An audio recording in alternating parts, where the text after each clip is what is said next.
The silence of a small room is louder than any mortar shell. He still wears the dog tags 20 years later, because some battles you carry inside, and the truest promises are the ones you break to yourself. The year was 1940. He was just a boy named William, smelling of gasoline and freshly cut grass in Ohio. The war was only a dark whisper on the radio, something that happened to other people across an impossibly wide ocean. He hadn't yet learned what the sound of a falling shell felt like in your chest. His biggest worry was finding the right words for Eleanor. Eleanor was the sun that year. She smelled like old books and lilacs, and when she laughed, it was a sudden, sharp sound that cut through the noise of the mess hall at the college campus. He was studying engineering. She was reading everything.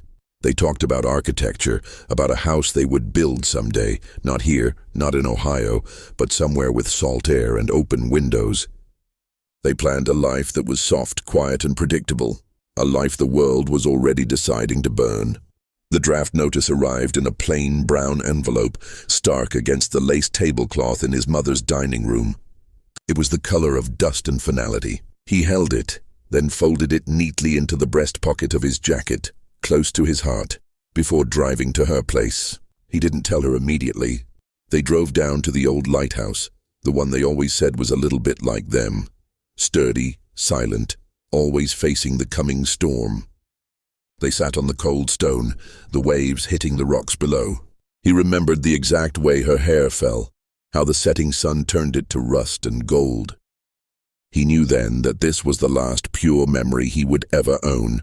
"I'm going," he finally said, the words small and hollow against the roar of the tide. Her face didn't shatter. It simply went still, like a frozen lake. She didn't cry. She didn't yell. She just leaned forward and pressed a small, worn photograph into his hand. A picture of her, smiling, a little blurred, taken on that very stone. "Keep it safe, Bill," she whispered. "Don't look at it when the fighting is bad. Only when it's quiet." He tucked the picture deep into the lining of his wallet, a paper shield against the world.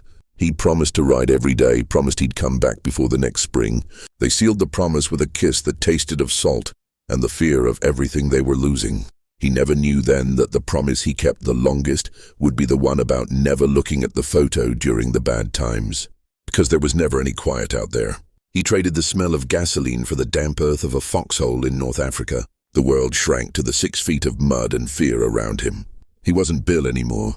He was just Grunt, one of the millions of young men who suddenly learned how to sleep with one eye open and how to tell the difference between friendly fire and the incoming shriek of a German 88. The sound of the shell was a high, tearing rip in the fabric of the world, a sound you felt in your teeth before you heard it. He learned to curl into the earth, to make himself small, to pray to a God he wasn't sure was listening anymore. The letters kept coming, weeks after he crossed the Atlantic. Hers were always the same. Thin blue airmail paper, the scent of lilacs somehow clinging to the folds, talking about the weather in Ohio, the book she was reading, and how the lighthouse still stood. She wrote about everything but the war, as if pretending to ignore it might make it go away. He devoured them in the loud, stale air of the mess hall, the words a fragile lifeline. He'd hold the paper to his nose, inhaling the ghost of her, of home, of a world where the biggest decision was what to have for Sunday dinner.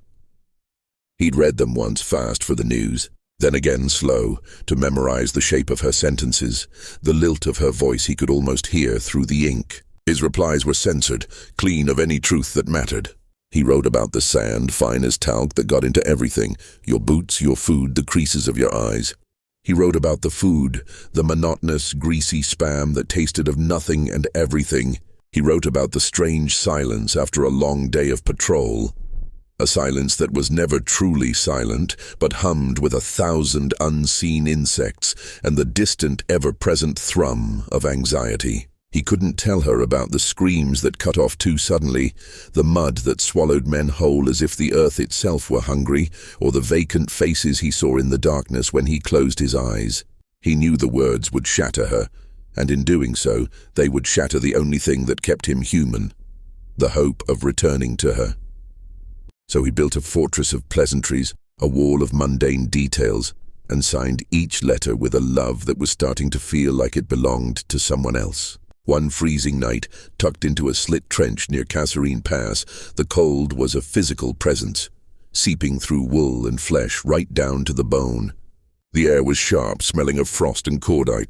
A young corporal named Finn, a kid from Kansas with freckles across his nose, sat next to him, shivering. The mail had come that afternoon, a miracle in itself. Finn had gotten a letter. He'd opened it with grubby, eager fingers, his breath puffing in the air. He read it once. Then again. His face in the faint moonlight didn't change. It just emptied. Then the sound started. It wasn't a cry of pain. It was lower, guttural, a raw, animalistic keening that seemed to be torn from a place deeper than his soul.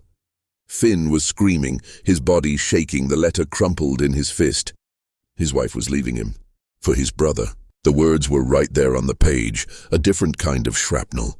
It wasn't the sound of war that broke him. It was the sound of a life being taken away, thousands of miles distant, by a pen and a broken promise. Bill watched him, his own shivering forgotten. He watched as two other grunts wrestled Finn down, not to hurt him, but to stop him from hurting himself, stuffing a rag in his mouth to muffle the terrible noise so it wouldn't give away their position. The corporal's eyes were wide, unseeing, fixed on a private horror no mortar could ever match. In that moment, Bill realized something terrible, a truth that was colder than the African night. The worst wounds weren't made of steel or shrapnel. They were invisible, insidious. They were made of distance, of time, of the failure of paper and ink to hold two people together across an ocean of changing realities. The real enemy wasn't just across the field. It was in the silence between the lines of a letter. In the slow, inexorable drift of a heart you could no longer touch. He pulled out his own letter, the one he was writing to Eleanor. "My dearest Eleanor, the stars are different here." The lie of it choked him. He looked at the words, so clean, so false, and then he looked at Finn, now sedated and whimpering in the corner of the trench. He suddenly couldn't bear the weight of his own lie. The pretense that he was still the clean boy from Ohio who worried about stars. He was covered in the filth of this new world, a filth he knew would never truly wash off. His fingers tightened. He crumpled the thin blue paper into a tight, hard ball, the ink smearing against his damp palm. He didn't write for 2 weeks. The silence that followed felt like a betrayal, but it also felt safer than the truth. The truth was a live grenade, and he would not be the one to pull the pin and throw it into her quiet, sunlit world. He let the silence stretch, a void where his voice used to be, and hoped the distance would be kinder than his words. The war followed him to Italy, trading the vast, sun-scorched silence of the desert for the claustrophobic, mud-choked hell of Salerno, Anzio, and the long, bloody push toward Rome. The transfer from infantry to a forward observation post felt less like a promotion and more like a deeper descent into a different kind of madness. He still carried a rifle, its cold weight a familiar ghost against his palm. But his main weapon was now the bulky, complicated radio set strapped to his back. It was a conduit for the terrible music of command and artillery, a box of static and screams that dictated life and death with impersonal, crackling efficiency. His new existence was a reduced thing, pared down to numbers, coordinates, and the endless hiss of the ether. Every day was a blur of decoding gibberish, transmitting grid numbers into the void, and waiting. Always waiting for the specific, gut-clenching whistle of a mortar shell that had your name on it. The constant hum of the radio became the new soundtrack of his life. A monotonous electric presence that filled his skull and mercifully prevented him from hearing his own thoughts too clearly. He was a shell, hollowed out and repurposed. He was a set of ears and a voice, a function, not a man. He hadn't smiled in months. He hadn't remembered what his own laughter sounded like. Then, one rainy, miserable evening, huddled in a makeshift bunker carved into the side of a hill near the shattered abbey of Monte Cassino, he picked up a signal that didn't belong. It cut through the military chatter like a blade through cheesecloth. It wasn't the usual staccato bursts of coded numbers. It was music, weak, slightly distorted by the atmospheric grief of the storm, but unmistakably clear, the smooth, yearning saxophone of Glenn Miller's Moonlight Serenade. The sound was so alien, so utterly out of place in that landscape of mud and death, that it felt like a physical blow. He froze, his fingers hovering over the dials. And then a voice. A female voice weaving through the melody, speaking first in fluid French, then switching to a calm, educated English, broadcasting comfort and hope to the Allied troops scattered like lost sheep across the rain-swept hills. The voice was smooth, low, and carried a heartbreakingly familiar cadence. The kind of voice that belonged in a library or a quiet parlor. Not here, not in this. It was the voice of a resistance radio operator, a ghost in the airwaves. He'd heard similar broadcasts before, faint whispers of defiance, but this one was different. He stopped transmitting his own coordinates mid-sentence. He didn't dare breathe, afraid that even the exhalation would shatter the signal. He just listened, his entire being focused on that single point of sound in the universe. To the soldiers, the grunts. To the men who smell the rain and the fear in equal measure. "We are here," the voice said, its tone intimate, as if she was sitting right there in the damp gloom with him. "We remember what you are fighting for. It is not just a map. It is a memory, a song, a face. Hold the line. The quiet will come." He sat back hard, the rough wood of the bunker wall digging into his spine.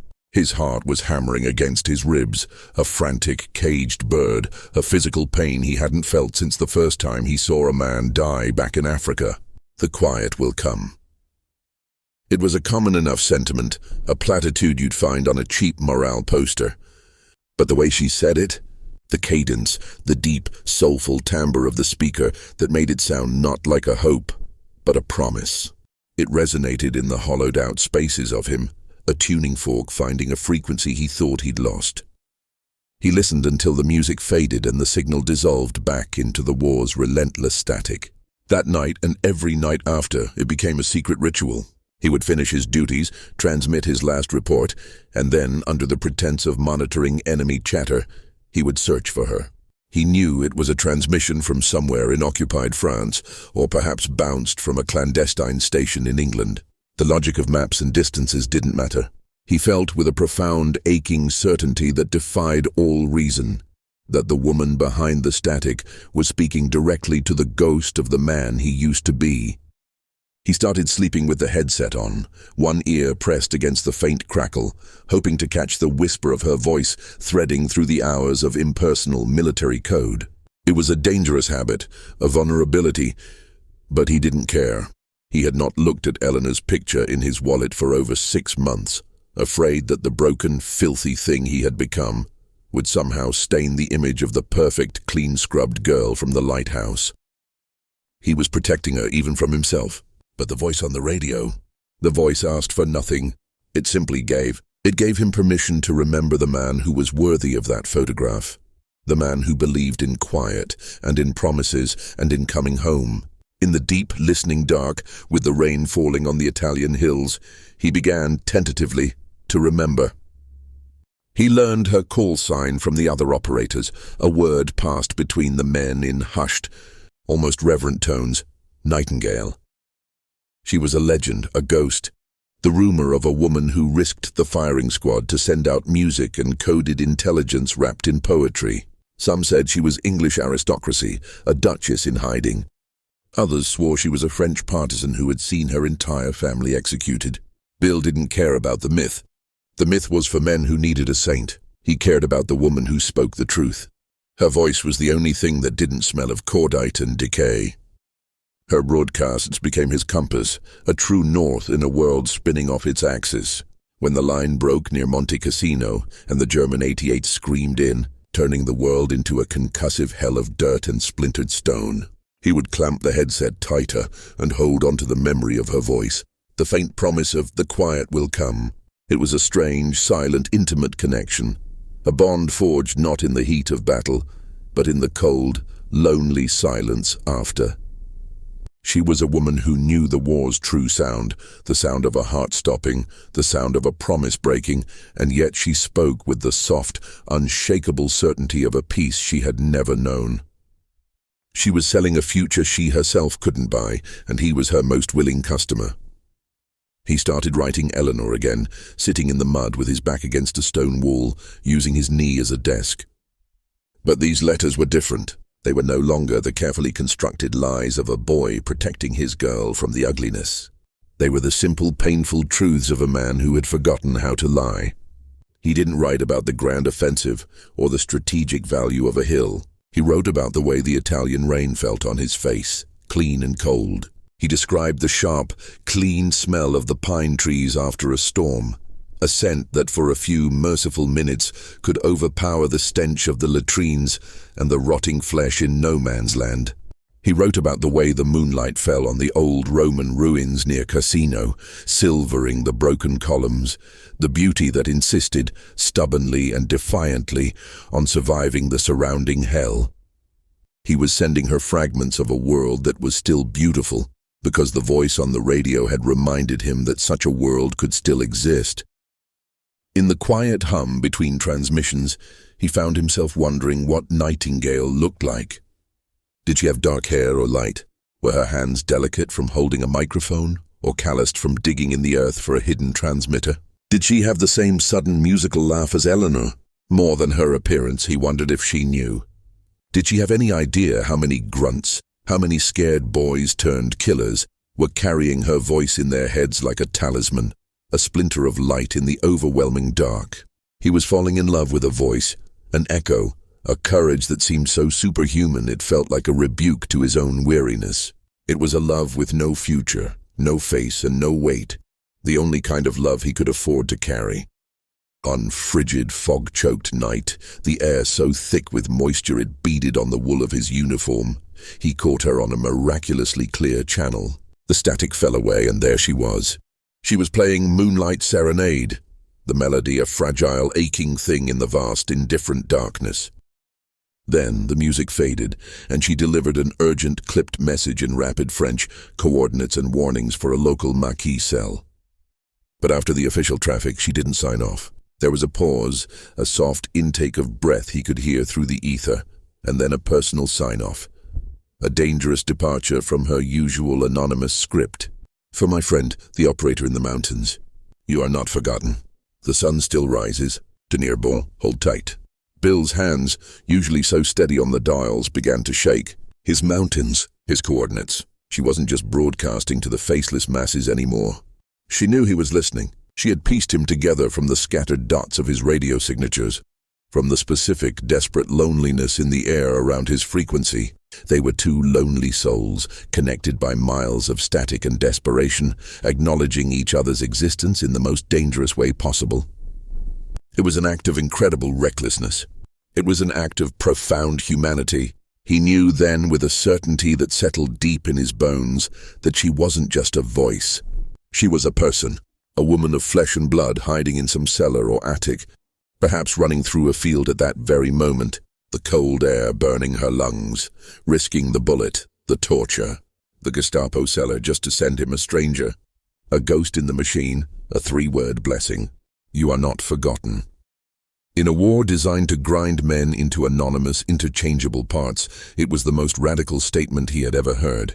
He sat there for a long time after the signal died, the headphones silent on his ears, the fog clinging to him like a shroud, feeling for the first time in a year, seen. The unit was pulled out of the line in Italy, the familiar dust and heat giving way to the uncertainty of a long journey north. Weeks later, they found themselves in the damp chill of an English spring, where the rumors that had followed them finally solidified.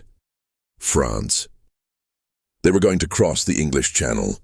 The invasion, the one everyone had whispered about for so long, was coming.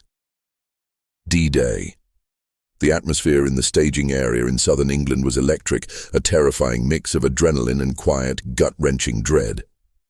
The air itself felt heavy, thick with the unspoken knowledge of what was coming. Every field was a parking lot for machines of war, every lane a river of grim-faced men. Bill had been in Europe for years. He wasn't innocent anymore. He saw the faces of the new recruits, boys with smooth cheeks and wide eyes, saw the fear they tried to hide with bravado, and felt only a cold, seasoned emptiness within himself. They were waiting for a battle. He was waiting for a reckoning. He was assigned to a communications team, set to land in the third wave on a stretch of sand designated Omaha. The night before the landing, the air in the crowded Nissan hut was blue with cigarette smoke and the scent of nervous sweat. Everyone was writing letters. Last letters. The scratching of pens on paper was the only sound, a desperate chorus against the coming storm. Bill pulled out the thin blue airmail paper. He uncapped his pen, the nib hovering over the page. He thought of Eleanor. He thought of the lilac scent of her letters. The careful script describing a world of autumn fairs and new library books. He couldn't. His hand refused to form the words. He grabbed his M1, checked the clip, and told his lieutenant he was going on a scouting mission to check for a reported sniper nest to the east. The lie was smooth and practiced, but it tasted like ash on his tongue. He knew the convent she mentioned. He'd seen its old stone walls on a reconnaissance map. It was 2 miles behind what was still nominally the German front line. 2 miles of no man's land, of shattered farms and patrols that asked no questions before they shot. He ran. He ran through the shattered streets, his boots crunching on broken glass and splintered wood. The air was heavy with the smell of smoke and freshly overturned earth, the rich damp scent of graves. He ignored the distant thudding sound of mortars, the sporadic rattle of a machine gun a few streets over. He wasn't a soldier anymore. He was a man running toward a voice that had given him a purpose when he had none. He was running toward the end of his own silence. He moved like a shadow, using the rubble for cover, his heart a frantic drum against his ribs. Every corner was a potential ambush, every open field a killing zone. He thought of Eleanor, of her photograph tucked away, a relic from a museum of a life he could no longer visit. Then he thought of the nightingale's voice in the Italian mountains, the way she said, "The quiet will come," with a conviction that felt like a physical hand on his shoulder, steadying him. He was running toward that conviction now. He reached the edge of the town, the landscape opening into a brutal patchwork of hedgerows and scarred fields. The convent was visible on a small rise, its roof partially caved in, the stone a dull grey against the green. The last half-mile was the longest. He was exposed, a single figure moving through a landscape that belonged to death. He expected the crack of a rifle at any moment, the searing heat of a bullet. It didn't come. He slipped through a broken gap in the convent's outer wall, into the silence of the courtyard. It was a different kind of quiet here. Not the absence of sound, but the presence of something holy that had been violated. A statue of the Virgin Mary lay on its side, her stone face serene amidst the weeds. And there was the garden she'd mentioned, a sad, beautiful chaos of untended roses, their scent fighting the pervasive smell of damp rot and gunpowder. He moved to the far wall, his eyes scanning the ancient stones. One section looked newer, the mortar less weathered. He dropped to his knees, using his bayonet to pry at the loose stones. They gave way easily. Behind them was a small, heavy wooden box, its surface smooth.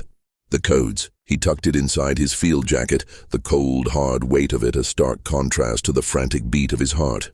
Then he heard it. Not a German voice, not a gun, but a small, choked gasp, the sound of someone trying very hard not to make a sound. It came from the old, stone water cistern near the garden wall. He approached slowly, rifle raised, every sense screaming. He peered over the moss-slicked edge into the damp darkness below. And there she was, a woman slumped against the curved wall, her clothes torn and muddy, her face a pale smudge in the shadows, smeared with dirt and a dark trail of blood from a gash on her shoulder. In her lap, she cradled a small portable radio set, its antenna broken. She looked up, her dark, intense eyes wide with a feral fear, then a dawning, impossible relief. "Nightingale," he whispered. The word a prayer, a statement, a benediction. He was already climbing down, the cold stone rough against his hands. She looked at him, her gaze holding his, and he saw not a legend, but a woman, exhausted, terrified, unbroken. "You're the Sparrow," she said, her voice a raw thread of its broadcast self. But the English was perfect, educated. "You got the box." He just nodded, his own voice gone. He took her arm, her skin cold beneath his touch, and helped her to her feet. She was light, almost fragile, but he could feel the wiry strength in her frame, the resilience that had kept her broadcasting while the world fell down around her. "We have to move," he said, his voice flat and urgent, the soldier taking over again. "Now." As they slipped through the ruined cloisters, heading for the relative safety of the Allied lines, she leaned heavily on him. He felt the slight weight of her body against his side. A real breathing person where once there had only been a voice. This was the woman who had saved him in the dark. "Why did you risk it, Sparrow?" she asked, her breathing ragged with pain and effort as they moved through a breach in the wall and into the cover of a small copse of trees. "Why come back for a ghost?" He kept his eyes on the broken horizon, on the path ahead, his grip firm on her arm. The words came from a place he had sealed shut years ago. "You gave me back my memory," he said simply. And in the silence that followed as they began to run again, two shadows fleeing through the hellscape, he knew it was the truest thing he had ever said. Bill advanced, the skeletal stone of the convent groaning around him. He found the garden, a sad and beautiful chaos, the freshly turned earth a raw wound. With the box a cold second heart against his chest, he turned and ran, the single sharp gasp from the house still ringing in his ears. He moved cautiously toward the old water cistern, a circular stone mouth sinking into the earth from where the small, choked gasp had originated. Ele se aproximou com uma lentidão que parecia uma eternidade. Cada passo uma decisão consciente, a adrenalina um gosto azedo em sua boca. Lá estava ela exatamente como ele temia. He was already climbing down, the cold, rough stone scraping against his palms, a sensation so immediate and real it anchored him. Her eyes met his, and in their depths he saw the truth of her. A woman, exhausted and terrified, yet utterly unbroken. He just nodded, his own voice a prisoner in his throat. He reached for her, his hands which had learned to kill now gentle as he took her arm. Her skin was cold beneath his touch. He helped her to her feet, feeling the wiry strength in her frame, the resilience that had kept her broadcasting while the world fell down around her. A nasty gash across her shoulder had bled through her makeshift bandage. "We have to move," he said, his voice flat and urgent, the soldier taking over again. "Now." As they slipped through the ruined cloisters, a labyrinth of shattered piety, she leaned heavily on him. He felt the slight, fragile weight of her body against his side, a real, breathing person where once there had only been a voice in the static. This was the woman who had saved him in the dark. Her hair smelled of smoke and cold earth, a far cry from the lilacs of Ohio, but it was a scent of life, of struggle, and it was intoxicating. "Why did you risk it, Sparrow?"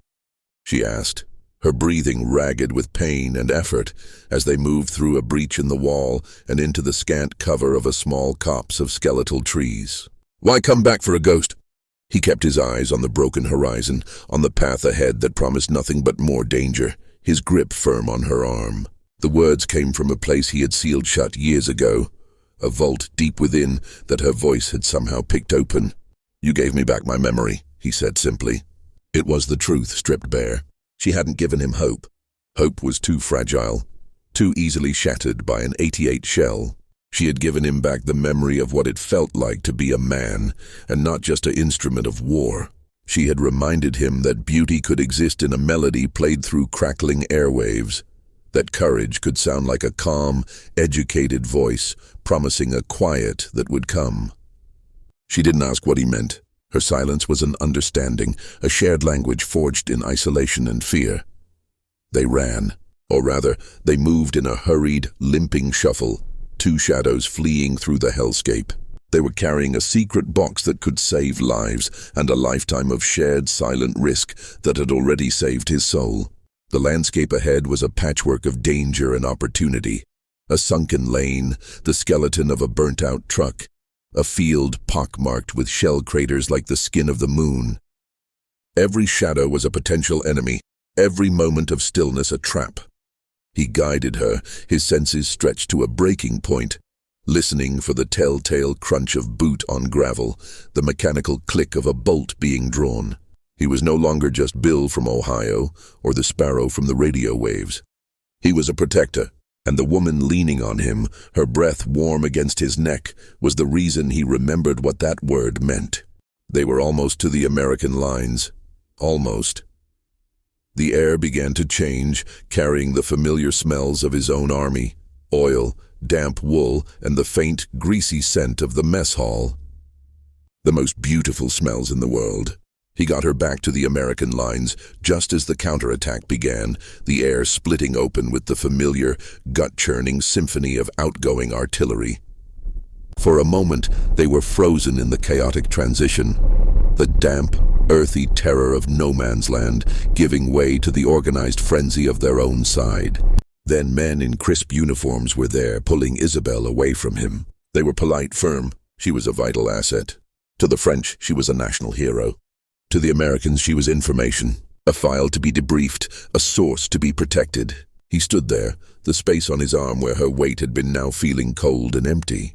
He didn't get to say a proper goodbye.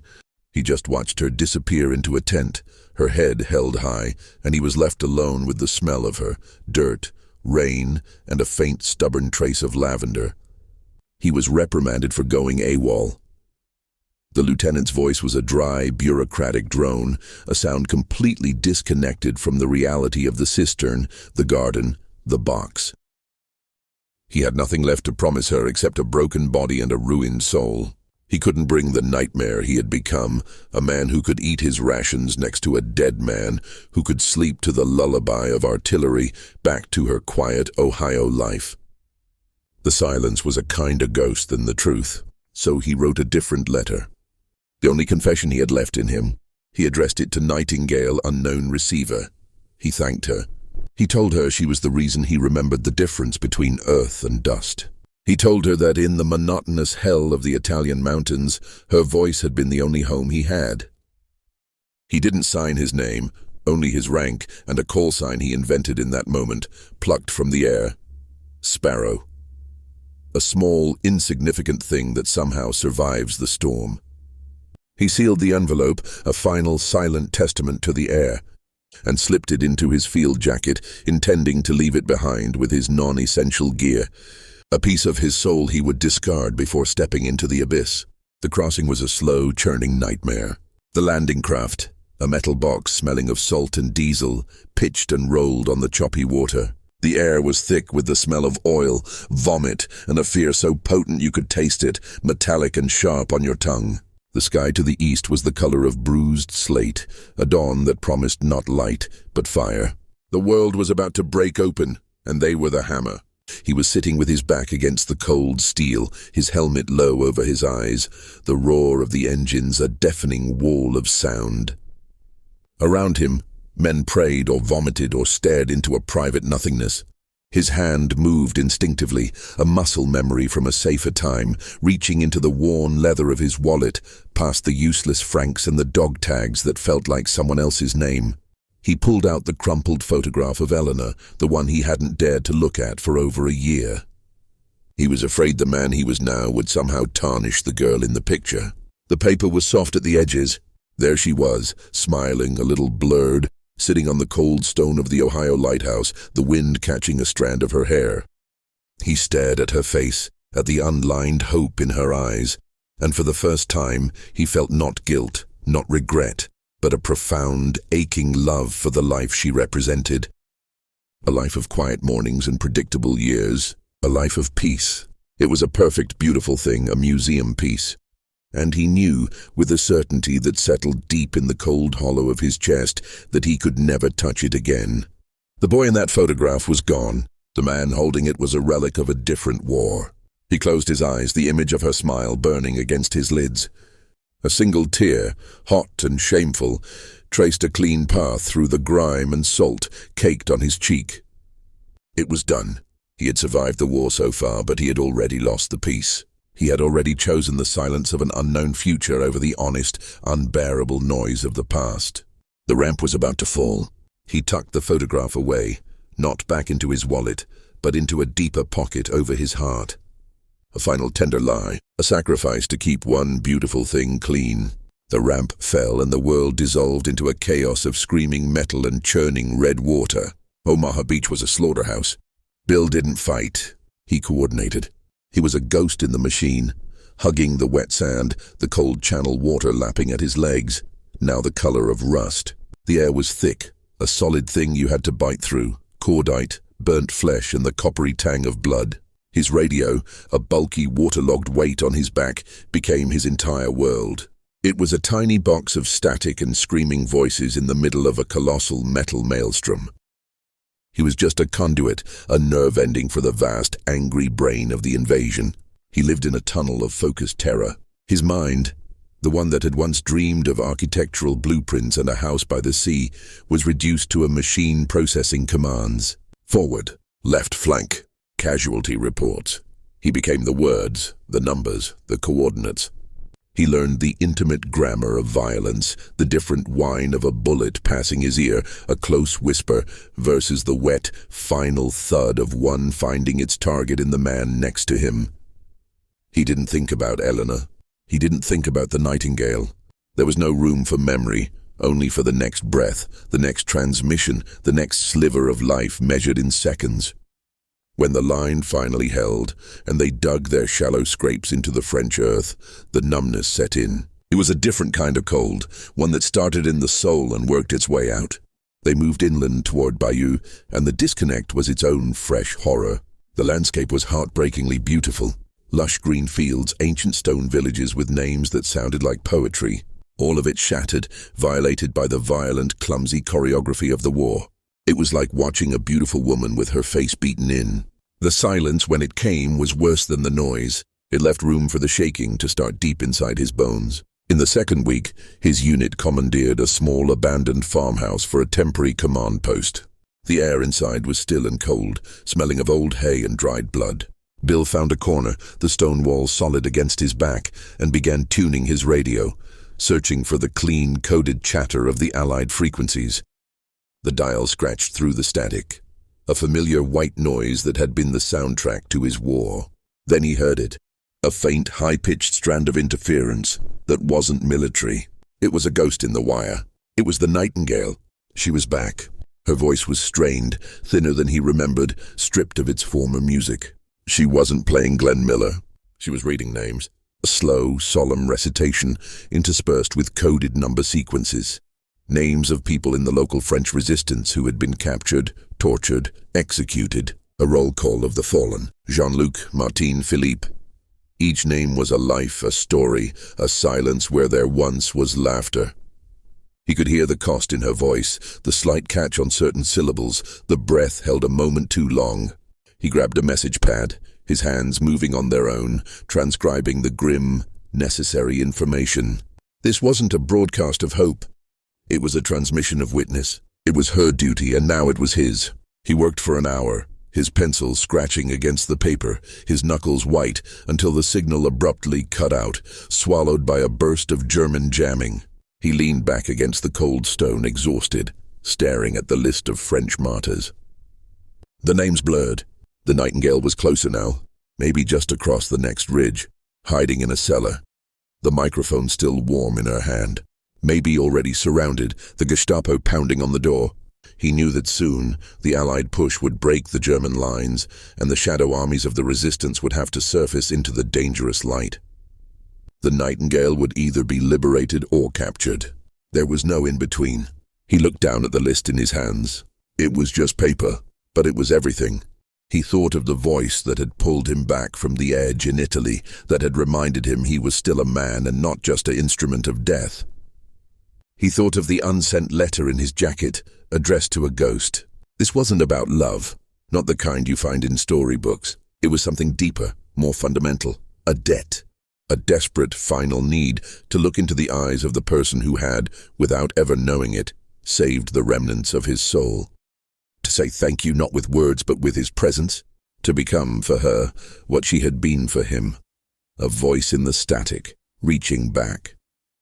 They pushed on, the fighting getting dirtier, closer, block by block, hedgerow by hedgerow.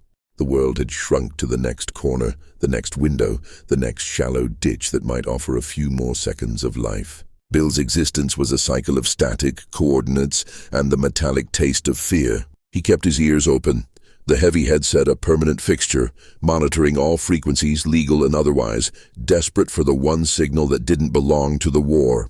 He was risking a court-martial, listening for a ghost, but the truth was he didn't fear the Germans anymore. He feared the quiet life that was waiting for him back home, the one he knew, with a certainty that felt like a death sentence.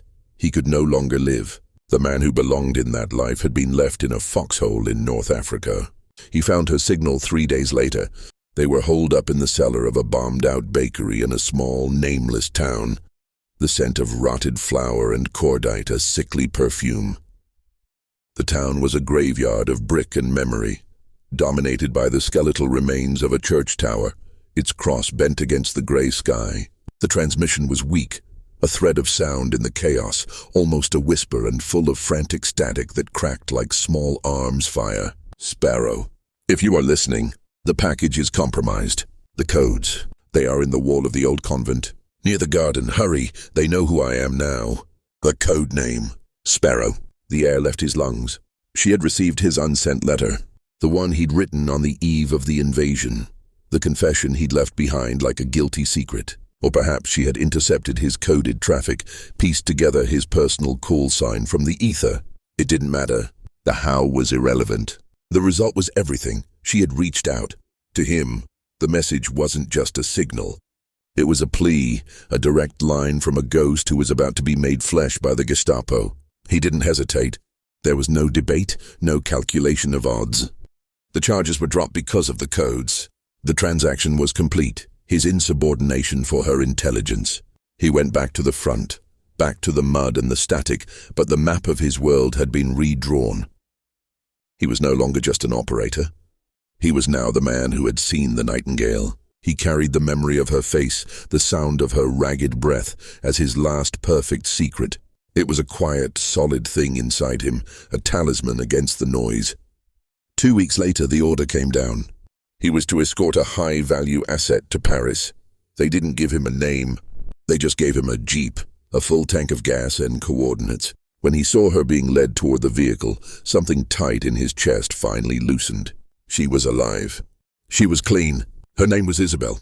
The drive was long, the roads bumpy with rubble and hope. The further they got from the front, the more the world seemed to be shaking itself awake, shedding the skin of occupation. And then Paris. It hit them like a physical wave, a roar of joy, a sea of flags, tears streaming down faces young and old. Vive la France. The sound was a living thing, thick and intoxicating. It was the unbearable optimism of a world returning to life. A stark, beautiful contrast to the silent private war they had just shared. Isabel sat beside him quiet. Her shoulder was bandaged neatly beneath a simple borrowed dress, a pale blue that made her dark eyes seem deeper, older.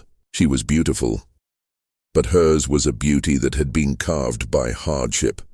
Her weariness, so profound it seemed etched into her bones. The jeep navigated the celebrating crowds, past the Arc de Triomphe draped in an immense triumphant flag. It was in that relative quiet, surrounded by a city's ecstatic release, that she finally spoke. "You never told me your name, Sparrow," she said, her voice soft, almost lost in the distant cheers. "Bill," he said. The name felt strange in his mouth, a relic from a different lifetime, belonging to a boy who smelled of Ohio grass, not French mud and cordite. "Bill," she repeated, tasting the single syllable. She looked out at the celebrating Parisians, her expression unreadable. "You saved me, Bill, not just my life, but you saved the promise of my work. All those names, they will mean something now. Thank you." He glanced at her, at the sharp, intelligent line of her profile against the vibrant chaos of the city. She was an embodiment of a courage he could only barely comprehend. In that moment, he felt a profound, unshakable sense of peace. Amid all the death, all the orders followed and given, he had done one good, solid thing. He had pulled a specific precious life back from the brink. "You saved me first, Isabel," he confessed. The words left him in a low rush, the silence of the jeep's cab holding their weight, making them truer than any shouted declaration. "Every night, in the mountains, your voice. It was the only thing that didn't sound like the war." She didn't look at him. She kept her gaze on the city, but she reached across the space between them and placed her hand on his arm. Her touch was brief, just a press of her fingers against the rough wool of his uniform sleeve, but it felt more intimate than any embrace. It was a connection, an acknowledgement of the invisible thread that had stretched between their two lonely outposts for months. It was a thank you and an understanding and a goodbye all in one. He knew with a certainty that settled deep in his bones that the memory of this moment, the smell of wine and perfume mixing with exhaust, the weight of her hand on his arm, The sight of a liberated city celebrating under a bruised but clearing sky would stay with him forever. It was a perfect fragile thing, a single clear note held in the static of his memory. It was the quiet he had been waiting for. They spent 2 days in Paris before she was flown to England for further coordination. Bill was her sole protector, a role he wore more naturally than his own rank. They were two strangers, suddenly closer than family, tied together by static, fear, and a shared understanding of the cost of freedom. They moved through the liberated city as a pair of quiet, watchful ghosts in a crowd drunk on joy. They walked through the Parisian streets, the air thick with the smell of cheap perfume, spilled wine, and the faint coppery tang of old blood beneath the cobblestones. It was a city reborn, shouting, weeping, grasping at life. But where others saw flags and confetti, Bill saw only the ghosts. He saw the bullet pocs in the ancient stone walls, the scorch marks around the windows, the way certain buildings seemed to hold their breath, their shadows too deep. Isabel, though, looked forward, her chin lifted, drinking in the light as if she had been starved of it for a lifetime. In a small cafe tucked away from the grand boulevards, where the coffee tasted like victory and the pastries like a forgotten dream, she told him of her own ruins. "I have a family that needs finding," she said, her fingers tracing the rim of her chipped cup. "Scattered to the wind, and I have to start again. Build the house. Not the one I left, but the one I'll need now." She wasn't talking about bricks and mortar. She was talking about a soul, a country, a future. "We all have to build a new one," Bill said, stirring his own coffee into a muddy vortex. He knew the house he had planned with Eleanor, the one with salt air and open windows, a blueprint drawn with the innocent hands of a boy from Ohio, was gone. It was reduced to ash by the fire that had burned inside him through the foxholes of Africa, the mountains of Italy, and the bloody sand of Omaha. That boy's future was a casualty of war, as real as any man he'd seen fall. That evening, as a bruised twilight settled over the city, they found themselves on a bridge over the Seine. Below them, the dark water moved, patient and eternal, carrying the debris of celebration. One by one, the city lights flickered on, a hesitant, glorious glow after years of enforced darkness. It was a sight meant for lovers, for poets, for anyone but a haunted radio operator and a resistance fighter with ghosts of her own. Isabel turned to him, the new light catching the sharp, intelligent planes of her face. "You have someone, don't you, Bill?" Back in the States, he didn't flinch. He just nodded, his gaze fixed on the dark, moving water below, a river that had seen too much. Eleanor, just her name. It was a whole world, a whole life, spoken into the Parisian air. "And you won't go back to her." It wasn't a question. It was a statement of fact, pulled from the same frequency they had shared for months. He swallowed hard, the knot in his throat a familiar, stubborn weight. "I can't." The word was final. The man who left her, he's dead. He died in a foxhole near Kasserine, or maybe on a beach in Normandy. "I don't know." "The one who's left." He finally looked at her, his eyes hollow in the dim light. He wouldn't recognize his own life. He'd be a stranger in her house, tracking mud on the clean floors of the world she kept safe. Isabel was silent for a long moment, listening to the distant laughter echo from the riverbanks. Then she reached into the pocket of her borrowed dress and pulled out a small, bent silver locket. It was tarnished, its chain delicate. "A long time ago," she began, her voice soft. "A boy I knew. He was a pilot, charming, full of grand stories. He told me he wouldn't write, not once he was deployed. He said it was to protect me from the truth. He thought the silence was the kindest thing he could give me." She paused, her thumb rubbing the cold metal. She looked at him directly, her gaze unwavering, a surgeon of the soul. "The silence is the worst thing, Bill. It leaves room for the imagination to invent a greater horror than the truth. It is a void you fill with monsters. I invented 1,000 deaths for him, 1,000 betrayals. The not knowing was a different kind of occupation. It was worse in its way than knowing he was gone."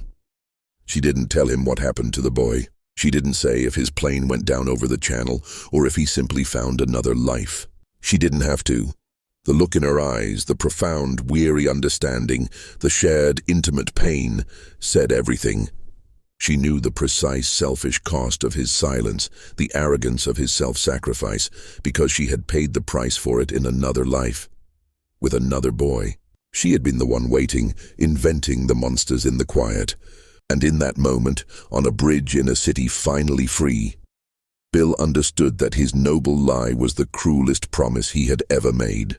Isabel left for England at dawn. Bill watched the military transport plane lift off, a final metallic roar that faded into the clouds, leaving a scar of silence across the morning sky. He was left alone on the dusty airstrip, the rising sun painting the liberated city in hues of gold and rose, colors that felt too vibrant, too alive for a man who felt like a ghost.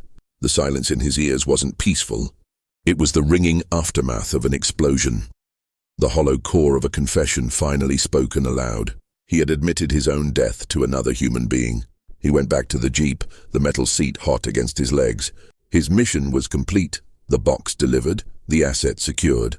But he couldn't leave. The engine turned over with a tired grumble, and he drove, not toward the barracks but away from the city's fragile joy. He needed the kind of quiet that could hold the weight of what he had to do.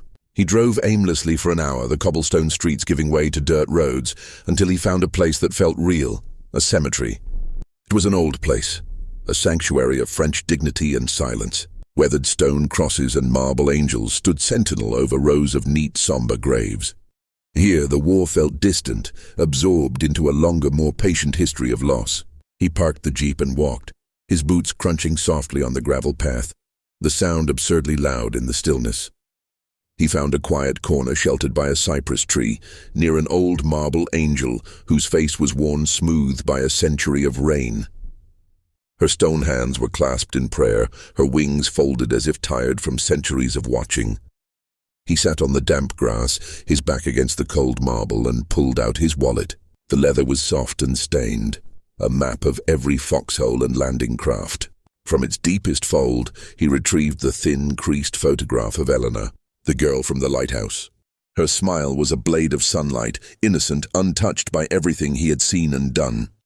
It was the face of a life that belonged to a different man, a boy who smelled of gasoline and believed in promises. He stared at it, and the dam inside him, the one he had built with mortar fire and static, with discipline and sheer dumb will, finally broke. It wasn't a sob, not at first. It was a quiet collapse, a slow exhalation that turned into a shudder he couldn't control. Then the tears came, hot and shameful, tracing paths through the grime and sweat caked on his face. He cried for the boy who left Ohio, for the gentle, predictable future they had sketched out on a lighthouse stone. He cried for the terrible, necessary lie he had told himself, that he was protecting her. He saw it now with brutal clarity, illuminated by Isabel's story on the bridge. He wasn't saving Eleanor. He was burying her. He had survived the battles, the shrapnel, the endless grinding fear. But he had killed the love to save her from the monster he was certain he had become. The silence he was giving her wasn't a shield. It was a coffin. He sat there for a long time, until the tears were spent and a cold numbness settled in his bones. The photograph trembled in his hand. He looked at Eleanor's face, and for the first time he didn't see the life he'd lost, but the one he was about to throw away. He was making a choice, the most decisive one since he'd stepped onto the landing craft at Omaha. He was choosing to become a ghost in his own story. He drove back to his unit in a haze, the world outside the windshield a blur of green and gray. The decision was made, the future simplified into a single painful axis. He would finish the war. He would go home because there was nowhere else to go. But he wouldn't go to Ohio. He wouldn't track the mud of Normandy and the ash of Germany onto her clean floors. He would find a corner of America where his silence could be his own, where the memories could fade without hurting anyone else. That night, in the stale, smoky light of the barracks, with the sounds of other men laughing or writing their own hopeful letters, he pulled out a sheet of the thin blue airmail paper. The pen felt heavy and alien in his hand. He didn't write about the battles. He didn't describe the fear or the friends he'd lost. He wrote a letter of quiet, profound release. "My dearest Eleanor," he began, the words feeling like a betrayal. "By the time you read this, the war in Europe will be over. I have survived. My body is whole. But the man who promised to come back to you, he didn't make it. He was a good man, and he loved you more than anything. He just wasn't strong enough for the journey home. I am releasing you from the promise of that house by the sea. I am setting you free from the weight of waiting for a ghost. You deserve a life built on something more solid than my memory. You deserve a world without the sound of mortars in the distance. Please don't look for me. Please, just be happy. It is the last and only true thing I can give you. All my love, always. Bill. He didn't sign it with his full name. He folded the paper, sealed it in an envelope, and wrote her address one last time. He held it for a long moment, feeling the terrible finality of it. This small blue rectangle that contained the sum of all his love and all his failure. Then he placed it in his footlocker under a stack of socks. He wouldn't mail it today or tomorrow. He would carry it with him to the end, this last confession, this final broken piece of shrapnel lodged in his heart. The quiet had arrived, and it was everything he'd feared. The final months were a geography of cold. They pushed into Germany, a slow, bloody crawl through mud that had the consistency of glue and the color of a bruise. The Ardennes, Bastogne, the Bulge. The words themselves felt heavy and cold in the mouth. Bill was a grunt again, his radio exchanged for a rifle that felt more honest in his hands. He was a silent, efficient machine, his movements automatic, his mind a vault. He carried his memories not as pictures but as physical weights, stones of guilt and static settled deep in his gut. He survived the siege in a foxhole that was more ice than earth. He huddled in it, the wool of his uniform frozen stiff, his breath a ghost in the air. The sound was a special kind of hell. The incoming shriek of German artillery mixed with the tinny, distorted voice from a propaganda radio the Germans had aimed at them. The voice promised warm beds and hot soup if they surrendered, a cruel parody of the comfort they all craved. It was a war of nerves, and the cold was the sharpest weapon of all. In those moments, the memory of Isabel's voice, the nightingale's promise of a coming quiet, felt like a story he'd read in a book as a child. A beautiful, impossible fiction. The letters he wrote to Eleanor during this time were generic things, hollowed out. The food is bad. The weather is cold. I hope you are well. He was cutting the cord, strand by painful strand, preparing her for the permanent silence he had already chosen. He knew, with a certainty that was colder than the Bastogne ground, that Eleanor deserved a man who could build a house, not one who still flinched at the sound of a car backfiring, a man whose hands were meant for more than holding a rifle or a radio handset. She deserved a life, not a museum of trauma. The brutal winter in the Ardennes gave way to a slow, muddy spring, a season of relentless advance that felt as weary as Bill himself. The news crackling over the radio spoke of crumbling fronts and falling cities, but for Bill, it was just more of the same grim routine, the numbness in his soul mirroring the exhaustion in his bones. Then almost abruptly it was over. The news broke not with a bang, but with a ripple of disbelieving chatter that became a roar. Germany had surrendered. VE Day. The world exploded in a way that had nothing to do with shells. The celebrations were chaotic, drunken, a raw, unfiltered eruption of relief. Bonfires lit up the German night, fueled by broken furniture and abandoned Nazi flags. Men who had been hollow-eyed and grim hours before were now laughing, crying, hugging, passing around bottles of looted wine. Someone was firing a machine gun into the air, the tracers stitching the sky with pointless, beautiful light. Bill didn't celebrate. He stood at the edge of the light, a spectator to a play he no longer understood. He watched the bonfires, the dancing shadows, the sheer overwhelming joy, and felt only a heavy, profound emptiness. The war was over, but the quiet hadn't come. The sound of the mortars, he realized, never truly leaves you. It just moves inside, becomes a part of your heartbeat. He walked away from the noise, finding a spot under a splintered tree, the sky above now peaceful, a vast, indifferent black. He could feel the weight of the years on him, a physical pressure. He was 25, but he felt 1,000 years old. He sat down, his back against the rough bark, and from his jacket he took the small, precious bundle of blue airmail paper and a pencil. He didn't write a goodbye. He wrote a confession. He stared at the blank page, the ghost of his previous confession haunting the silence. The words he had already poured out to Eleanor, raw, honest, and irrevocable, seemed to echo in the room, making any new attempt feel like a pale and meaningless imitation. To write it again would be to cheapen it. By the time you read this, the war in Europe will be over. I have survived. My body is whole. But the man who promised to come back to you, he didn't make it. He was a good man, and he loved you more than anything. He just wasn't strong enough for the journey home. He told her she was the best part of the man he used to be. He told her that the promise of their house by the sea was the only thing that kept him human for a long, long time. But he confessed that he wouldn't be coming back before the next spring or the one after that. He was releasing her from the weight of waiting for a ghost. You deserve a world without the sound of mortars in the distance, he wrote, his hand steady even as his insides felt like they were crumbling. It is the last and only true thing I can give you. He signed it.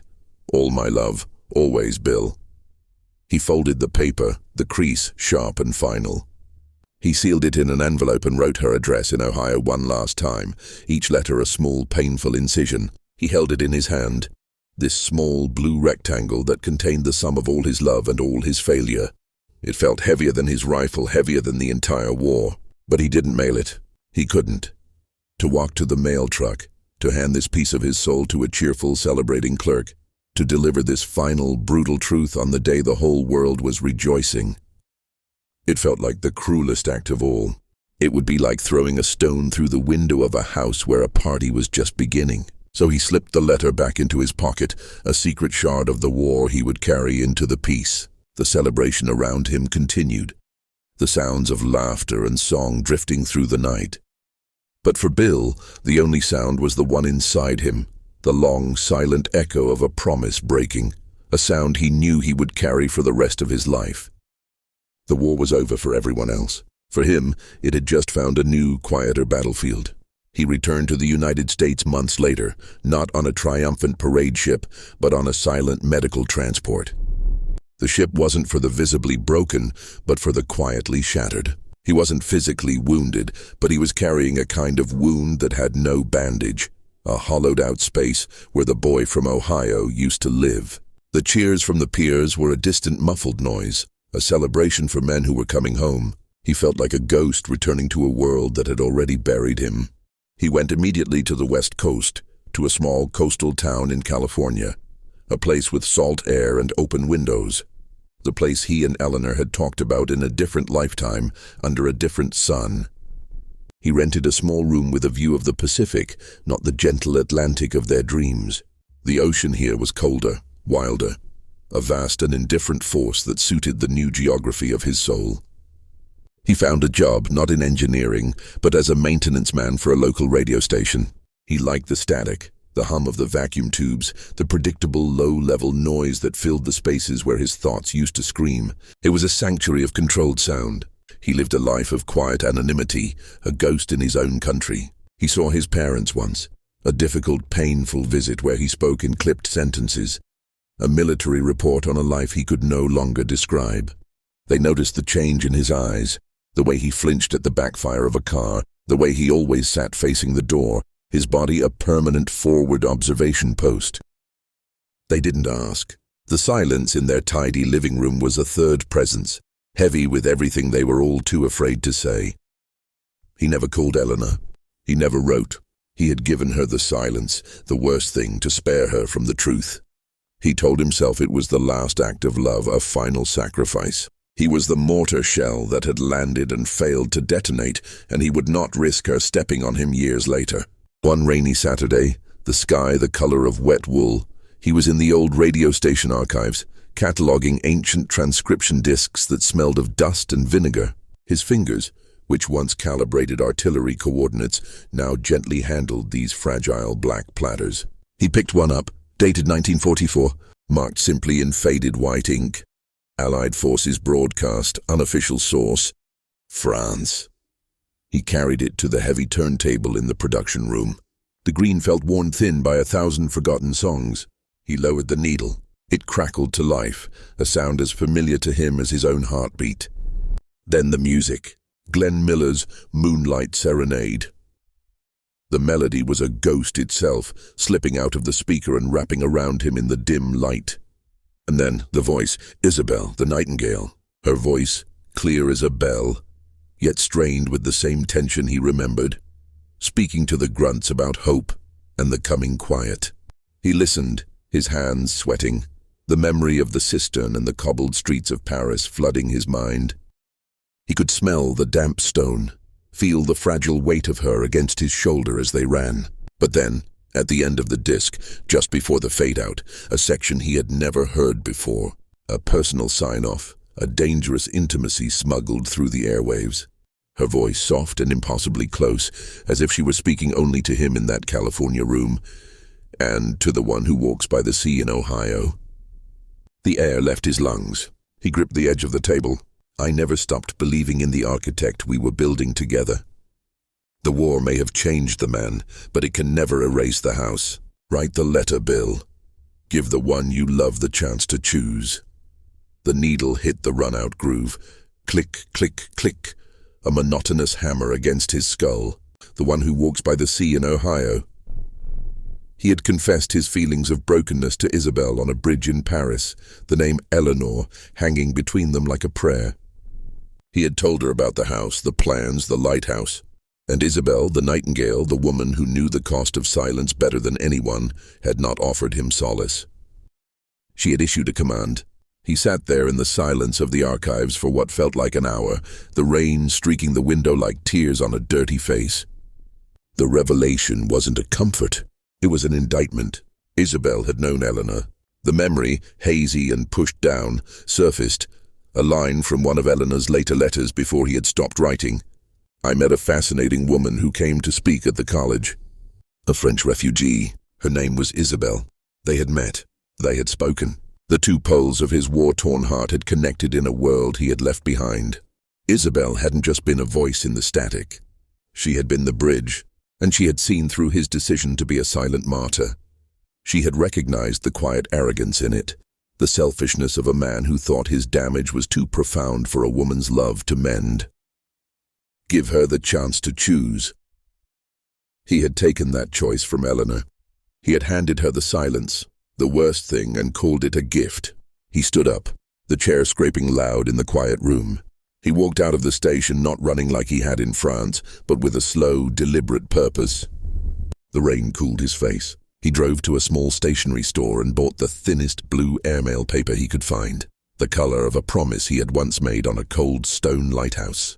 He went back to his tiny room overlooking the Pacific, sat down at the window where he had watched so many sunsets alone, and began to write a new letter. He didn't write about the war. He didn't write about the trauma, the mud, the blood, the static. He wrote about the silence he had imposed on her. He wrote about the terrible, patronizing mistake of his own self-pity. He wrote about the picture he still carried, the one of her on the lighthouse stone and the house they had planned with salt air and open windows. He confessed that the war hadn't just killed the man she loved. It had made the one who remained a coward, afraid of the peace more than the fighting. He finished the letter as the rain slowed to a drizzle. He signed it simply, Bill. He sealed it in the envelope, the act feeling not like an ending, but a beginning. He walked it to the mailbox on the corner, the red flag standing bright against the gray day. He watched the thin blue rectangle fall down the dark slot. A message in a bottle. A final, desperate transmission sent across a continent, carrying the weight of 5 years of silence, a confession, and a plea for a second chance he knew he did not deserve. He hadn't asked for forgiveness. He had only given her the truth. And for the first time since the war ended, the quiet inside him didn't feel like an echo of mortars, but like the held breath of a man finally, after all this time, waiting for an answer. The only response was the faint click of the needle settling into the center of the record, scratching a slow, silent circle into the label. The words hung in the dusty air, a ghost from a past he thought he'd buried. He had confessed his brokenness to Isabel on a bridge in Paris, a whisper over dark water, and in doing so, had told her of Eleanor. She had given him a message not of love, but of accountability. She had seen through his silent martyrdom, calling out the quiet arrogance of a man who believed his pain was too great a burden for others to bear, a reflection that now echoed painfully in Eleanor's presence, connecting the two women across time and memory through the story he had shared. Ela had never looked back, but she had, and in that moment she was Isabel again, the girl who had known the weight of his silence. The memory surfaced like a bubble from the deep, sharp and sudden. A small mention in one of Eleanor's later letters, before the silence had become a wall between them. I met a fascinating woman who came to speak at the college about the resistance movements in Europe. She was a French refugee, so brave, and she told me the most beautiful story about an American soldier who kept his sanity by listening to her radio broadcast. She didn't know it was you, of course. Her name was Isabel. The world snapped back into a painful, brilliant focus. Isabel hadn't just been the Nightingale. She had been the bridge between the man he was and the man he was afraid to be. She hadn't fallen for him in that ruined garden. She had simply been a witness to his promise, a keeper of the flickering flame of the boy from Ohio.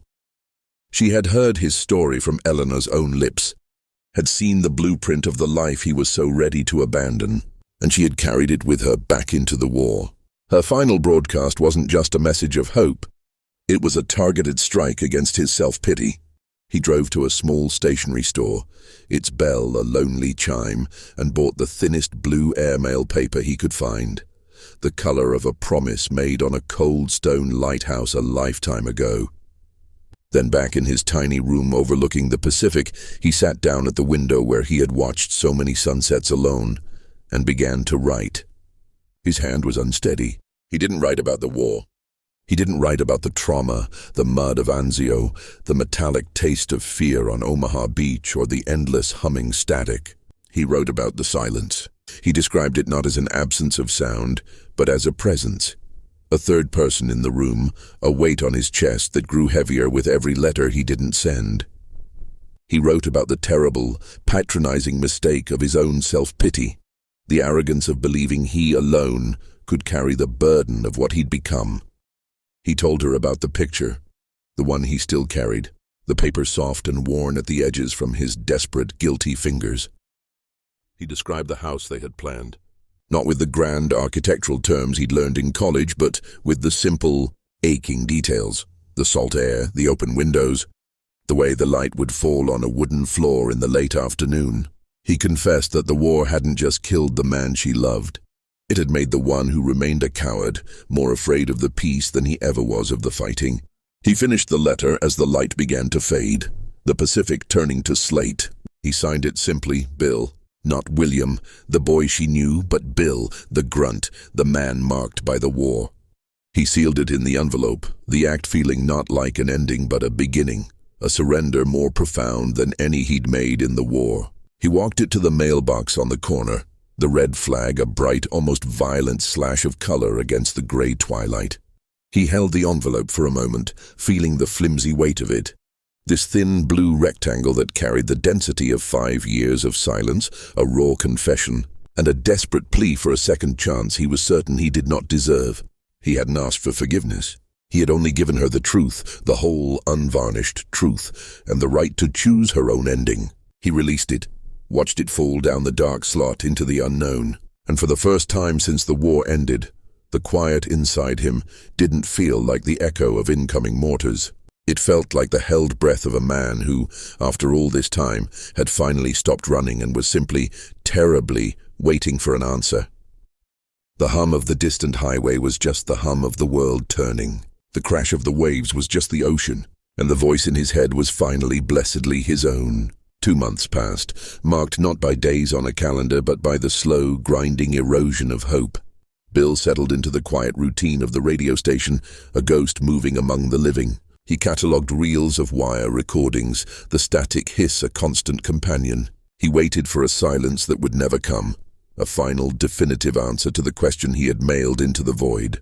He heard the clock tick in the studio, the waves crash with their mindless rhythm, the hum of the transmitter, everything but the one sound that mattered, the rustle of a specific envelope. He began to believe the silence was the answer, the only one he deserved. It was the rightful punishment for his choice, a life sentence of quiet atonement. Then, one Tuesday that smelled of rain and damp earth, it came. A plain white envelope, unassuming, sitting in his mailbox amidst advertisements for motor oil and a bill from the electric company. No return address, only a familiar, elegant script on the front that made the breath catch in his throat. His name, written in a hand he hadn't seen in years, a hand that had written about lilacs and lighthouses. He didn't open it immediately. He held it, the paper cool and light in his calloused hand, a weightless thing that held the density of a lifetime. He walked out of his rented room, past the neat, quiet houses, and down to the water's edge where the Pacific surf was crashing, loud and cold, against the shore. He sat on the damp sand, the salt spray misting his face. The envelope a stark white square against the grey of his trousers. The world narrowed to this single point.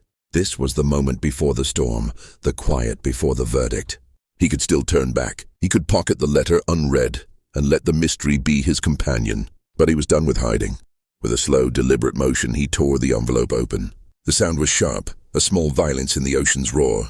Inside, there was no letter, no pages of explanation or recrimination.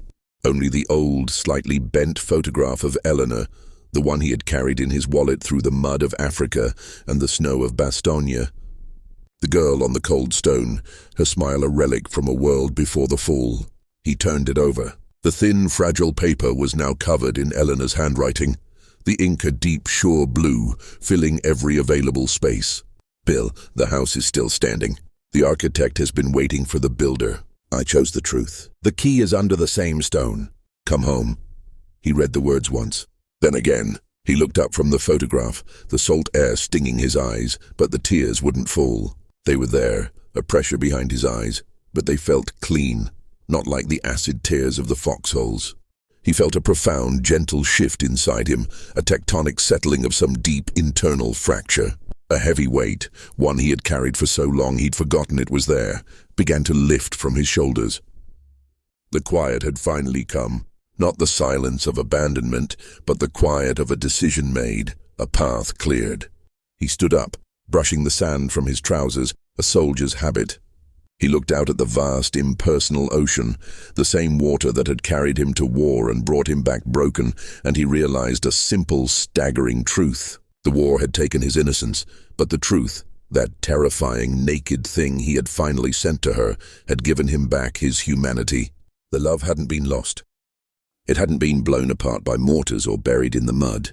It had been held, guarded, by Eleanor, who had kept the blueprints of their life safe, and by Isabel, the nightingale, who had been the unexpected bridge, the one who heard his silence and taught him that the truth, however painful, was the only currency that mattered in the end. He folded the photograph carefully, not along the old creases, but in a new way. He didn't put it in his wallet, that worn leather coffin of his past self. He slipped it inside his shirt pocket, the paper cool and smooth directly against his skin, over his heart. A new scar, but one that healed. He turned his back on the Pacific, on the endless horizon that had represented his exile. He began the long walk back to the road, to the town, to the rest of his life. He was walking toward a small lighthouse in Ohio, toward a specific stone, toward the life he had, against all odds, earned the right to live again. He knew the scars would remain. The sound of a backfiring truck would always make him flinch. The smell of damp earth would always bring back the foxhole. But they no longer defined the horizon. They were just part of the landscape now. He packed a single bag. He quit his job with a quiet word of thanks. He bought a ticket for the first train east, a slow, rolling journey across a country he barely recognized, a country at peace. He carried with him a quiet that was finally his own. It was the quiet of a man who had faced his deepest fear, not of death but of being truly known, and had been met not with rejection, but with a key. And even after the war ended, and the lights came on again across America, the quiet he carried wasn't the silence of death or the static of a lost signal. It was the silence of a promise kept, a promise he had made to a girl on a cold stone, a promise he had broken and, through a long and terrible detour, had finally found his way back to. If you've ever loved someone who stayed, who kept the light on in a window long after dark, then this story, this quiet victory, belongs to you.